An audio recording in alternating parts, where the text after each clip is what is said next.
My name is Raquel, and I'm a healthcare worker. I live in a flat, and I have three young children, 14, 9, and 1 year old. That's not vegan. At the height of the pandemic, we couldn't because we live in a flat, we didn't have anywhere to go. No back garden, no nothing. And I was basically on maternity leave because the country locked down on the 23rd of March, Monday, and I had the baby on the 24th of March, the day after everything started. So I didn't have anywhere to bring the kids because at that time it was stay at home. So it was very difficult. They have no back gardens, they have nothing, and then you have no family around you. Even my mom couldn't come and see us because we were told we can't mix with family nor nothing like that. So my mom didn't see my daughter until September. Even when they said we could go out and get fresh air or whatever, when we come, the kids' play area was closed. We only could just walk in the park, so it didn't make any sense. So it was basically a lonely time, and I think a lot of people have been left with a lot of mental health issues just because of that. Even me, sometimes I used to get frustrated. I used to cry all the time because you can't see your friend, you can't see your family. You don't even have a back garden to say, oh, let me go out there and sit down. The kids are just in the house. They missed out on seeing their friends, they missed out on seeing their family, because my sisters, they have young kids. Even one of my sisters, she have grandchildren. They miss out on all of that. But I try to keep them optimistic, and they had each other. That's it. No, not that they play with each other, because the age gap is too much. Because the one who is 14 and that one who is 9, find the 1-year-old very annoying. And she's so advanced. She never used to see anybody in her own age group. So she is just doing too much. Even now, if she see you take up your key and you put on your shoes, she's standing leaning at the front desk, She knows that we are going out. And she wants to do everything for herself. And the one who is almost 22 is always trying to build bridges and trying to be nice to all of them. So it's they just basically do their own thing, watch YouTube or talk to their friends on FaceTime. At least technology kept them entertained. During the pandemic, what I did, I allowed them to set their own bedtime. I did not give them a bedtime because God knew I could manage. So when they wake up 2 o'clock in the day, I'm so happy that they were sleeping. You understand? Because you get a break from them saying, Mommy, what are we going to do today? And you're saying you're going to stay at home as usual. So basically for them, they were having like 2 meals a day because they never up for breakfast. So I guess that saved me money as well, innit? Because they eat less food. Although when they're up late in the night, snacks go like nobody business. Because when I went back to work in January, it was just a situation where we lose a lot of clients, some from COVID, some from natural causes, because I work with elderly people. And my colleagues, they were just working throughout the pandemic, really. They didn't have any vaccine or nothing. And at no point did they ever refuse and said, oh, we're not going to work because the elderly, they are catching the COVID and we don't want to catch it. Didn't refuse because they had to work, then they have to go home to their family. Most of them have young children. They have elderly parents live with, so they have to go home. Some of them were isolating.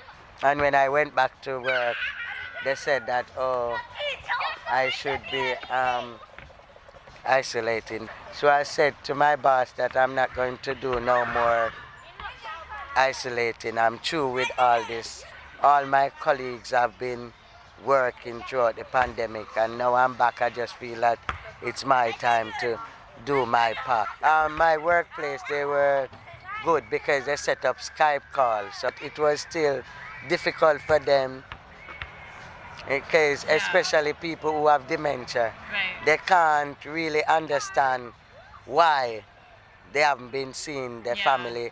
Even if you explain, you have to keep explaining to them, but we are going through a pandemic and this is what is happening and we can't see people and whatever. So we do our best, but it was still difficult for them. Now it's a little better because they get to see their family. Because people are allowed to come in and do their tests and see them. And then with the vaccine now, all the residents have taken it and majority of the staff. But there is some people like me who haven't taken it because I am a Rastafarian person and I don't believe in things like that. And I think it should be a personal choice. I don't think it should be forced on anybody. And they're saying we have to protect the elderly people. I don't mind about that. But we also have to protect ourselves. And we want to live to see our children. I have 3 young children. I don't know what is in this vaccine. I don't know further on in maybe 2, 3, 5 years what is going to do to my body. So I think that it's unfair on us because throughout the COVID, we have never once refused to go to work. And with them saying that we have to take it, but the families who are coming in to look after them don't have to take it. How does that reflect on us? We have been there with their family throughout the pandemic. And I feel that we shouldn't be forced to do it because we are protecting their relative, their elderly people, but they can come in and look for them, mix with their relative, mix with us, and don't have to take the vaccine. Most of who are doing care work like myself is not because of the money, because I'm getting £9.33 an hour. You go to do packing, you get more than that. You work in the supermarket, you get more than that. So we are doing the job because we love the job. We can leave it and go and do something else. Even where I'm working, I've been there, December coming will be 17 years at the same home. So I think that is a big disrespect to come to me and tell me that if I don't get a vaccine, I'm going to lose my job because I don't care enough. No one want to think about your religious belief and what you believe and what you don't take. They're not offering any kind of alternative. It's either you have to take the vaccine or you have no job. No, I'm not going to take it because at the end of the day, it's not like they're doing me a favor. I can go and get a next job. It's my choice. And when we don't do the job, who's going to do it? You can't be forcing somebody out of a job that have been doing a job for 17 years. 17 years cleaning feces. Then you have people come and tell you as if you're earning £1 million. It's total bullying and it's total disrespect. And it's totally no thanks for what carers, what health workers have been doing throughout the pandemic. It's a total slap in the face. Because when they didn't have any vaccine, we voluntarily go out there and do this work without no problem. We could have sit at home and said, oh, let these people stay, we don't want to catch COVID. But we get up and we go out and we put our life at risk and we do it. And I personally think they're attacking us because only the ethnic minority, majority of the care workers are from Black, Asian, European people. When you come in my workplace, I think we have 2 white English people in that place. The moment we have 58 rooms.